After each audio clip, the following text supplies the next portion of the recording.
Hi, ఎలా ఉన్నారు అందరూ? బాగున్నారా? నేనైతే బాగున్నాను. మీరు కూడా బాగున్నారు అనుకుంటున్నాను. ఈరోజు నేను పూర్ణాలు చేయబోతున్నాను. ఇదిగోండి పూర్ణాలకు కావాల్సిన పదార్థాలు. ఇగో బియ్యం అండి, 1/2 కేజీ తీసుకున్నానండి. కడిగి ఎండబెట్టి పిండి ఆడించుకున్నానండి. ఇదిగోండి 1/2 కేజీ శనగపప్పు తీసుకున్నానండి.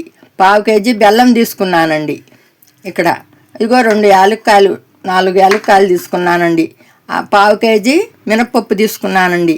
ఇవి ఇప్పుడు నానబెట్టి మిక్సీలో వేసుకుంటానండి. ఈ మినపప్పు రాత్రే నానబోసుకున్నానండి. ఈ పూట గ్రైండర్లో వేసుకోబోతున్నాను. ఇదండి పిండి మిల్లు ఆడిచ్చి తడిపి ఉంచుకున్నాను.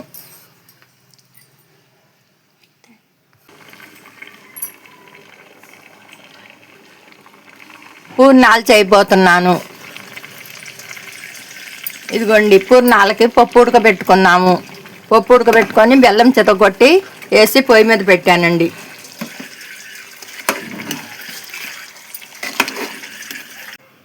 శనగపప్పు బెల్లం కలిపి పాకం పట్టుకున్నాను కదండి రాత్రి. ఇది ఈ పిండి అండి, ఇలా తయారు చేసి ఉంచుకున్నానండి. బెల్లము 1/2 కేజీ బెల్లము, 1/2 కేజీ శనగపప్పు అండి, ఇలా చేసి ఉంచుకున్నాను. 1/2 కేజీ 1/2 కేజీ బియ్యం అండి, 1/2 కేజీ మినప్పిండి అండి.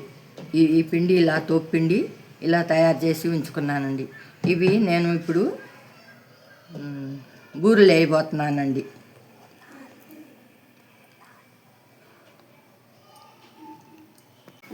పూర్ణాలు చేయబోతున్నానండి. ఇప్పుడు నూనె పొయ్యి మీద పెట్టుకున్నానండి. ఇదిగో పూర్ణాలు వేయబోతున్నానండి.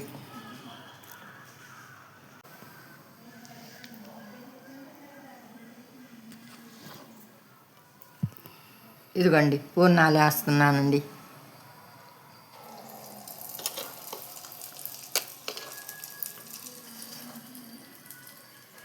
ఇదండి